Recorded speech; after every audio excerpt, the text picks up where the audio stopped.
A homeopatia pode ser uma alternativa terapêutica muito interessante para os casos de transtorno de déficit de atenção e hiperatividade, seja entre as crianças, o que é mais comum, entre os adolescentes ou até mesmo entre os adultos.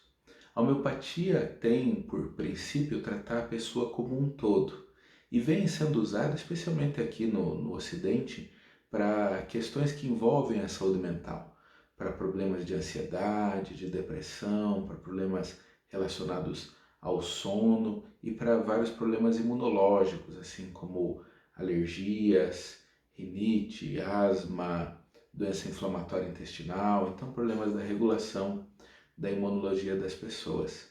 E o TDAH acaba sendo uma oportunidade interessante para o uso do tratamento homeopático. Tem um livro que trata da homeopatia na atenção primária, homeopatia e o seu uso em problemas que são muito comuns, que são muito prevalentes, de um inglês. O livro está aqui na minha mão, ó. Deixa eu ver aqui, é o Bob Leckrich. Então ele não foi traduzido ainda para o português, mas entre as indicações do uso da homeopatia, ele coloca assim: deve-se sempre pensar em usar a homeopatia em situações em que o tratamento alopático possa ser pouco seguro, né? Então ele fala unsafe, né? Em que não se tem um bom perfil de segurança medicamentosa. E o TDAH acaba entrando bem nessa categoria, ele aparece ali entre doenças da infância com tratamentos que não são muito seguros, porque a gente sabe dos efeitos adversos que são bastante severos no uso especialmente da Ritalina. Então tem uma estimativa que cerca de 10% das crianças que usam Ritalina possam fazer surto psicótico ou surto de transtorno afetivo bipolar, o que é um número muito elevado. Fora um grande número de crianças que podem ter problemas sérios de agressividade e do sono.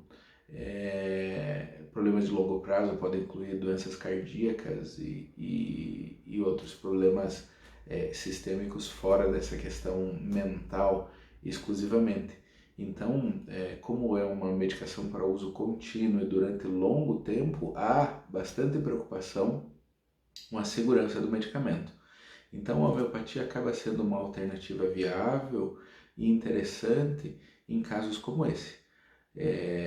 A homeopatia clássica faz buscar um remédio para uma pessoa e não para uma condição. Então não é correto a gente falar tratamento homeopático do transtorno, né, de déficit de atenção e hiperatividade, como não é correto falar tratamento homeopático da asma ou tratamento homeopático da dor no joelho, porque a proposta do tratamento é tratar a pessoa, né? Então o tratamento do Marcelo vai ser direcionado para mim como pessoa. E eventualmente uma coisa que funcione para mim pode não funcionar para outra pessoa. Aliás, o que é realmente comum e acaba sendo uma das dificuldades em se conduzir ensaios clínicos randomizados para tratamento homeopático, porque uma premissa bastante comum na condução dos estudos de medicações, de formas de tratamento, é você pegar um grupo de pessoas que tem um determinado diagnóstico, no caso TDAH, e fazer uma intervenção, que seria um determinado medicamento. Digamos que eu, Marcelo, tenha tomado um remédio homeopático e tenha funcionado bem para o TDAH no meu caso. Então você pega esse mesmo medicamento e procura dar para 100 outras pessoas para ver se ele é realmente eficaz para tratar o TDAH. E esse é uma falha de desenho, né? Então, para a homeopatia não é assim que funciona, que o remédio que me ajudou a encontrar um equilíbrio, no caso, minorar os meus sintomas do TDAH, pode não fazer nenhum efeito numa outra pessoa que tenha sintomas que até se assemelham, mas que não seguem a particularidade daquela outra pessoa. Então, agora o tratamento homeopático da pessoa com TDAH acaba sendo uma alternativa muito interessante. Então, existem diferentes métodos homeopáticos para tentar chegar no medicamento, né? Então, a gente tem a escola clássica, tem uma escola ali do centro da Europa, onde tem um autor hoje muito conhecido chamado Jan Scholten, que trabalha na Holanda. Tem vários médicos indianos com diferentes linhas. Eu mesmo tive a oportunidade de conhecer alguns deles quando estive na Índia fazendo um aperfeiçoamento de homeopatia. E mais recentemente, eu particularmente tenho estudado um autor homeopático chamado Rainer Frey, que é um médico pediatra suíço especializado em homeopatia e que vem desenvolvendo nas últimas décadas um trabalho especialmente com as crianças com transtorno de déficit de atenção e hiperatividade. O Dr. Rainer Frey tem 2 trabalhos publicados em periódicos de certa importância internacional e que entram sempre nas revisões sistemáticas que procuram avaliar se a homeopatia é uma alternativa para o tratamento do transtorno de déficit de atenção e hiperatividade ou não. E esses 2 trabalhos do Frey são os que sempre sugerem resultado positivo. São trabalhos que foram feitos com bastante rigor científico, que somados vão dar mais de 200 crianças. No caso do Dr. Rainer Frey, como pediatra, trata crianças e adolescentes, né, e não adultos. Então essa é a população que ele comumente vê, né? Então o tratamento dessas crianças com remédios homeopáticos. Então, no caso dele, a Universidade de Berna, fica perto de Laupen, que é a cidade onde ele estuda e trabalha, a Universidade de Berna, que indicava os pacientes, que firmava o primeiro diagnóstico. Então, uma equipe multidisciplinar fazia o diagnóstico, que é o adequado a ser feito para poder dizer mesmo se uma pessoa tem TDAH ou não. Então era feito o diagnóstico por aquele time e eles faziam a referência, o encaminhamento para o tratamento com o Dr. Frey. E eles faziam o acompanhamento da avaliação do resultado, né? E eles que puderam constatar, então, um bom resultado com tratamento de remédios homeopáticos. Então, as pesquisas são de livre acesso, qualquer um pode, pelo Google, encontrar os dados dele e vai ver que a característica de trabalho do Dr. Frey, que é a correta quando a gente está falando de homeopatia, não é tratar orientado para a doença. Então, não é um único medicamento. Né? Um dos estudos em que ele tem pouco mais de 100 crianças atendidas são 17 remédios homeopáticos diferentes que foram utilizados nessa população, se não me engano, 17 ou 19 remédios homeopáticos diferentes, porque ele sempre busca individualizar, está tratando a criança, nesse caso, ou adolescente, ou a pessoa, se fosse o caso de um adulto, e não a doença em si. Algumas particularidades nesse trabalho do Dr. Frey são muito curiosas, interessantes, e levam a gente a entender um pouco como pode ser feito o tratamento homeopático do transtorno de déficit de atenção e hiperatividade e como de fato os indícios são de que ele oferece muita diferença. Um dos primeiros aspectos é que dificilmente, né, a minoria das pessoas melhorou com o primeiro remédio homeopático prescrito. De fato, entre 30% e 40% das pessoas melhoraram com o primeiro remédio homeopático prescrito. Sendo que cerca de 85% das pessoas nas pesquisas do Dr. Frey foram melhorar com até 5 medicamentos diferentes. Uma das questões que sempre é levantada quando está se tratando da eficiência da homeopatia é dizer que a homeopatia funciona porque o placebo também funciona, seria um efeito placebo nela. Qualquer coisa que você desse para uma pessoa ajuda, e de fato isso é verificado na medicina para qualquer situação. Dor de dente, né? Não estamos falando de uma questão mental, que tem subjetividade, que tem isso, tem aquilo. Dor de dente, né? Você dá um analgésico, dá um placebo, muitas pessoas vão melhorar com o placebo, né? E daí você tem que medir a diferença, né? Quantas a mais melhoram com analgésico em relação às que melhoram com placebo. Então, o efeito placebo é bem conhecido e existe com qualquer medicamento, inclusive com medicamento homeopático. Mas uma coisa que chama a atenção em dizer que o efeito do tratamento do TDAH lá no trabalho feito pelo Dr. Rainer Frey não era efeito placebo, e sim efeito verum, né, efeito do tratamento, é a quantidade de pessoas que melhoram depois da segunda, terceira, quarta prescrição diferente. Então, uma das características do placebo é que ele melhora imediatamente, né? A pessoa acreditar que vai melhorar é o grande fator. Então, por isso, no primeiro tratamento, seria muito mais de se esperar o efeito do remédio aí, do placebo, e não como esse caso. Segunda coisa é que mesmo os pacientes que melhoraram com primeiro medicamento, acertaram no primeiro medicamento, eles apresentam o pico da melhora depois da segunda potência, depois do segundo mês do tratamento. Enquanto que o placebo apresenta um resultado chamado regressão à média, que apresenta um bom resultado no primeiro momento e que vai regredindo ao longo do tempo. Então esse é um efeito conhecido que dá resultado positivo para muitos tratamentos alopáticos, homeopáticos, fitoterápicos ou qualquer outro tipo de tratamento, que é a pessoa é vista no momento do auge da doença e depois ela tende a regredir. Então o efeito placebo vai caindo com o tempo, à medida que vai regredindo a média os sintomas. E com o tratamento homeopático ali naquele estudo e com a metodologia utilizada pelo Dr. Frey, o que se observou é que no segundo e no terceiro mês acontece o pico da melhora, que depois tende a se sustentar.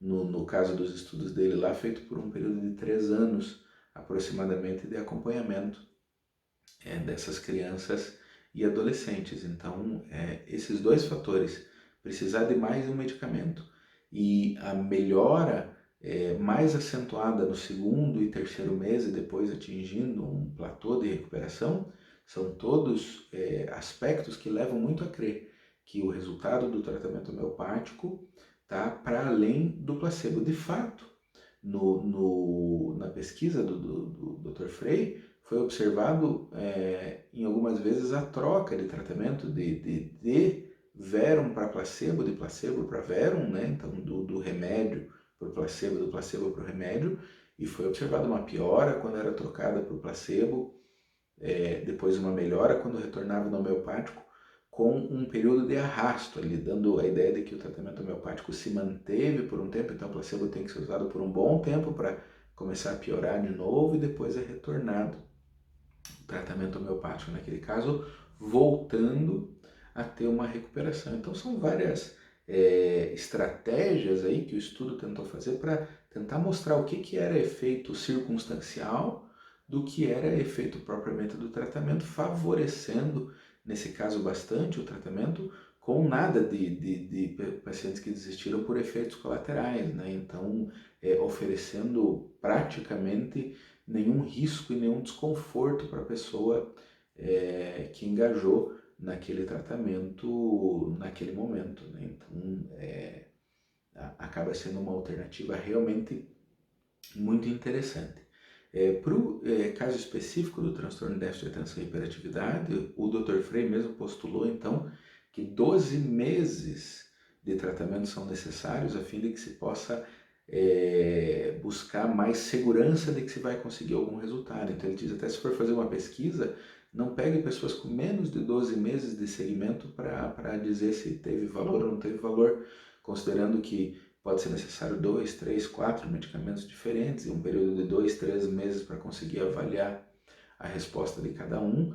Então, às vezes há uma falha, mas é a dificuldade em encontrar o medicamento mais adequado naquele momento e não que a homeopatia em si não tivesse funcionado muito bem. Então, o que se espera do tratamento homeopático de uma criança com TDAH? Então, a primeira coisa é aquela história de que as consultas homeopáticas são um pouco demoradas, né? Então, o TDAH, como é um transtorno que afeta diversas áreas da vida da pessoa e afeta de uma maneira muito intensa, é necessário que o homeopata se aproprie de todos esses pequenos detalhes a fim de fazer uma imagem bastante fidedigna da doença, de como a doença se manifesta naquela pessoa em particular e em especial.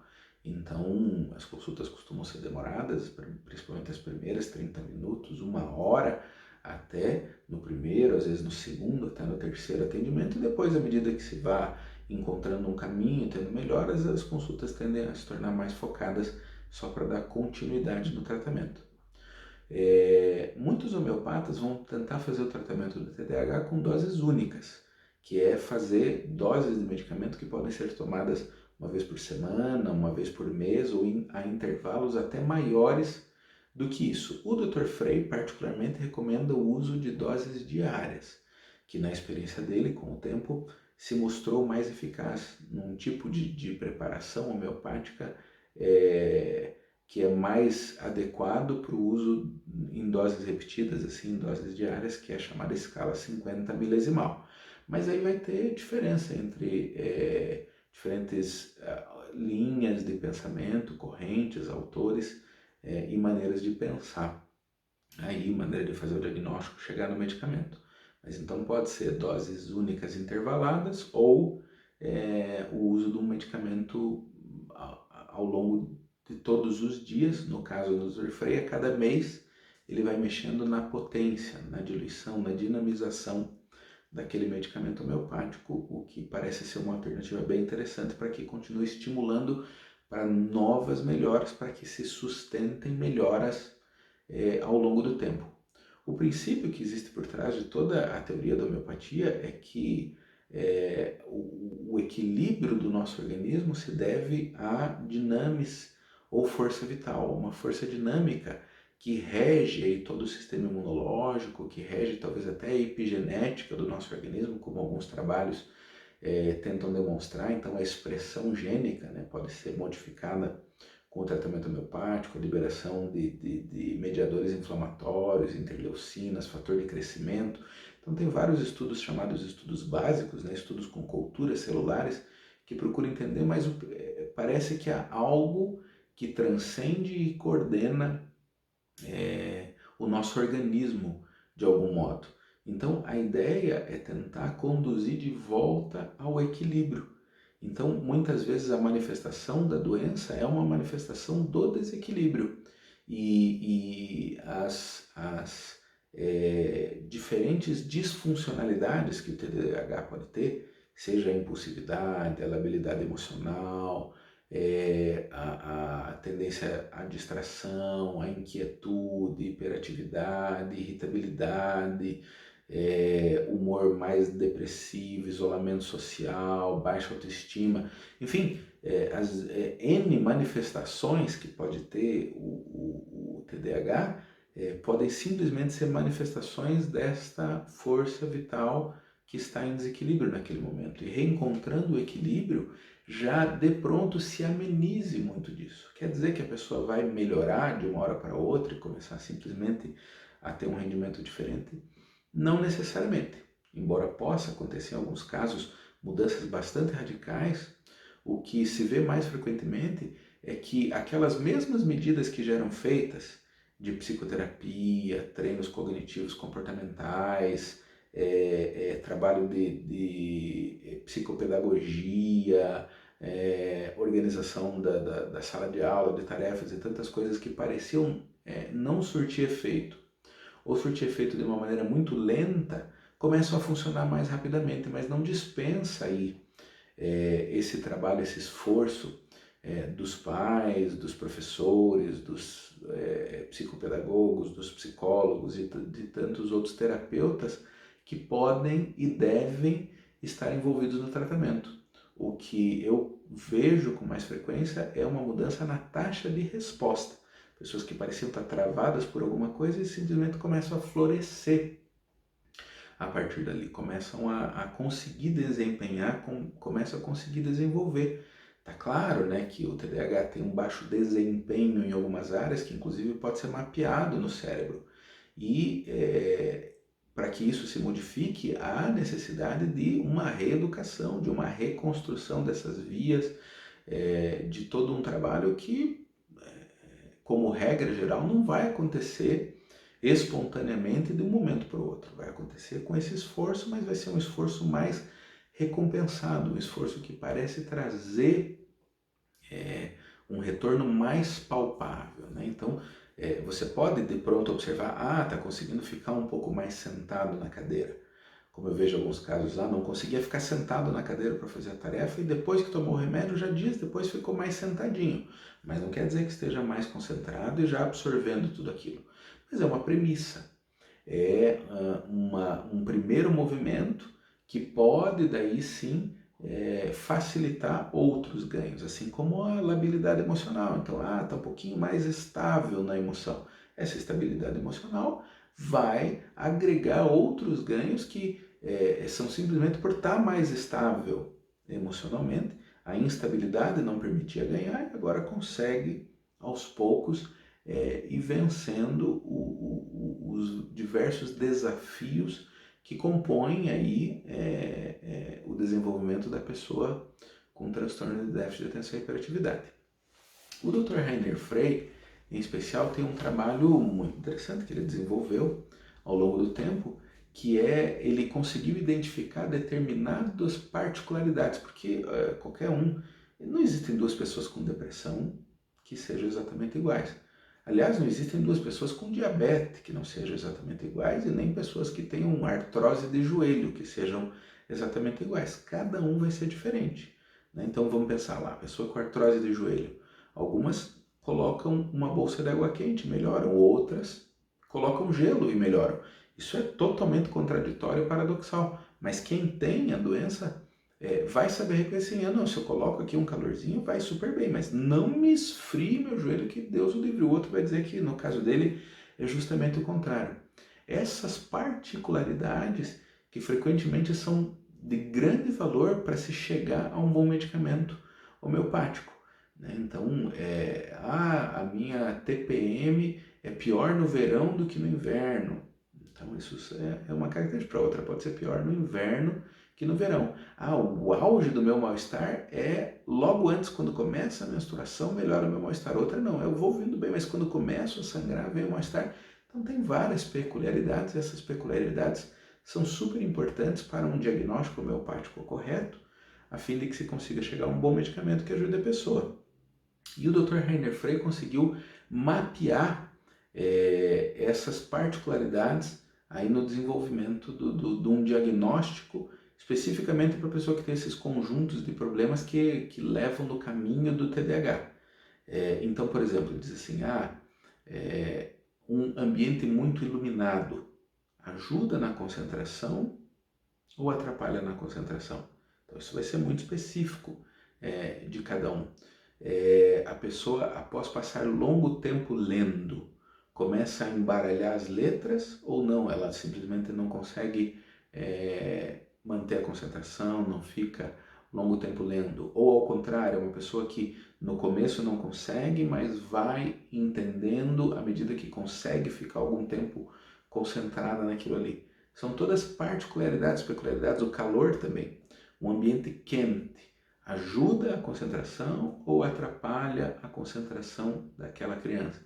Então, ele conseguiu identificar algumas situações nas quais a pessoa deve estar num polo, ou aquilo ajuda ou atrapalha, não tem muito segundo termo, e o que ajuda de fato ajuda, e se fica melhor no calor, com certeza pior não fica. Então ele consegue ganhar uma grande precisão na observação de alguns sintomas, o que ajuda essa história de tentar chegar ao medicamento homeopático. E na prática dele, o que ele faz?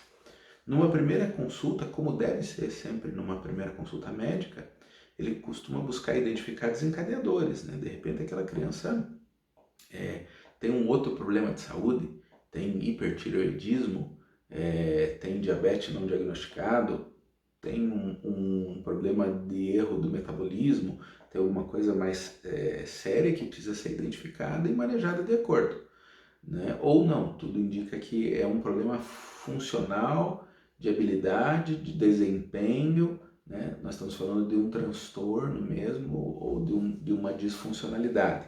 E daí então quando ele chega, faz o diagnóstico, faz o exame físico, observa se já tem um diagnóstico formal feito por uma equipe, ou se ainda está em investigação, enfim, ele vai se inteirar do caso, vai explicar para a família como é que funciona o tratamento homeopático, o que esperar e o que deve ser observado. E para o que deve ser observado, ele vai dar um questionário na mão.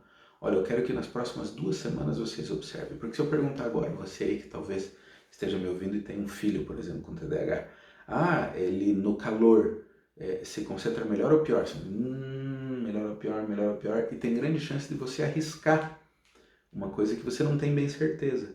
Diz, nas próximas 2 semanas observe, daí você pode até fazer testes nesse sentido, né? Peraí, deixa eu esquentar o ambiente e ver se isso ajuda ou atrapalha nesse caso, né? E daí vai fazendo uma observação e não só uma assunção do que está acontecendo. Deve-se tomar muito cuidado com assumir as coisas quando a gente está falando de um tratamento homeopático. Então, geralmente após essa primeira consulta é marcado um retorno dali 2, 3 semanas ou até um mês, a fim de que a família observe com cuidado aquelas modalidades, que é como se chamam essas características de melhora e de piora, e daí de posse das modalidades, com as características que ele já conhece da criança, ele vai fazendo uma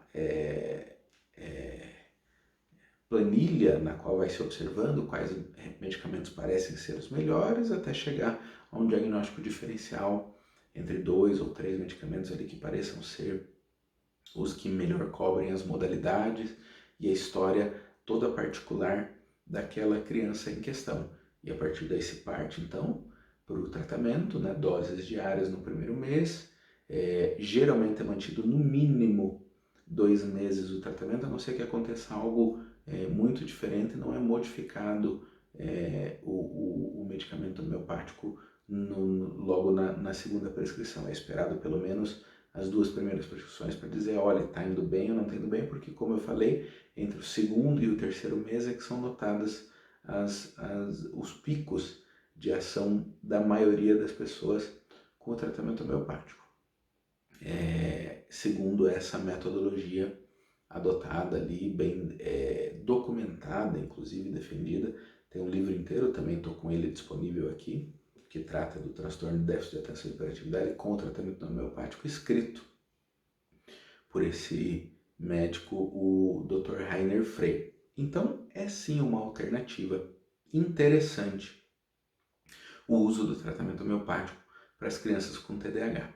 Como é o tratamento da criança, não poucas vezes a gente vai ver que sim, que a criança, se ela responde no nível mental, se começa a mudar o seu padrão emocional, o seu padrão de concentração, ela também pode melhorar por consequência ali, junto, já que é um tratamento da pessoa como um todo, de outras questões, como as questões comuns de asma, rinite, dermatite atópica, intolerâncias alimentares e outros problemas que são muito comuns na infância, com um mesmo tratamento, visto essa ideia de que uma pessoa, um medicamento e tentar encontrar o equilíbrio, né? Esse princípio aí da busca da similitude, da semelhança mais perfeita possível com aquele indivíduo. Então, não raro, problemas físicos podem ser muito importantes para um diagnóstico homeopático da criança com TDAH. Então, por exemplo, se ela tem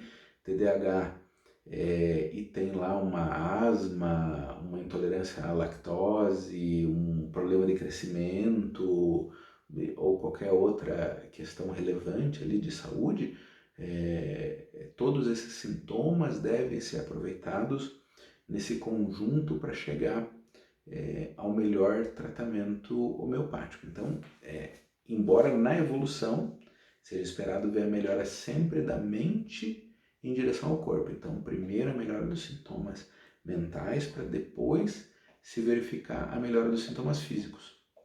E algumas vezes pode acontecer aquilo que é relativamente conhecido, até uma fama da homeopatia, né, que é a história da agravação, que é uma melhora dos sintomas mentais com uma piora no nível físico, por exemplo, nesse caso do TDAH. Pode-se observar uma agravação assim, não uma agravação no sentido de piora do comportamento, né, que pode acontecer, mas o que se espera de uma agravação é uma piora dos outros sintomas, né, algum tipo de piora num nível inferior ou algum tipo de eliminação que pode acontecer nesse processo de convalescença, nesse processo de recuperação da saúde.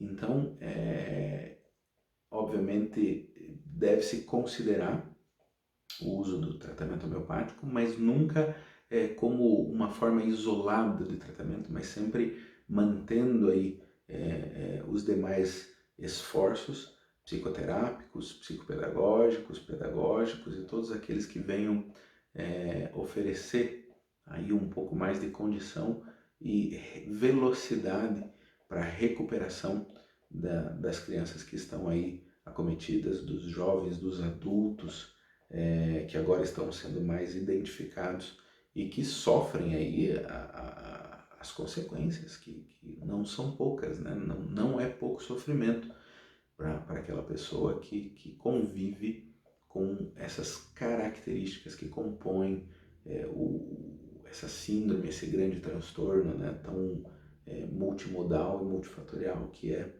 o transtorno do déficit de atenção e hiperatividade. Espero que possa ter esclarecido algumas coisas e que você possa encontrar um bom apoio, um bom suporte para o seu tratamento, para a sua melhoria ou para do seu filho, do seu ente querido, dessa pessoa que pode estar precisando aí, que de repente seja aí mais uma alternativa, mais uma esperança, mais um alento e que de repente possa ser uma coisa que possa trazer soluções bastante palpáveis aí e uma modificação bastante significativa e positiva para a sua vida.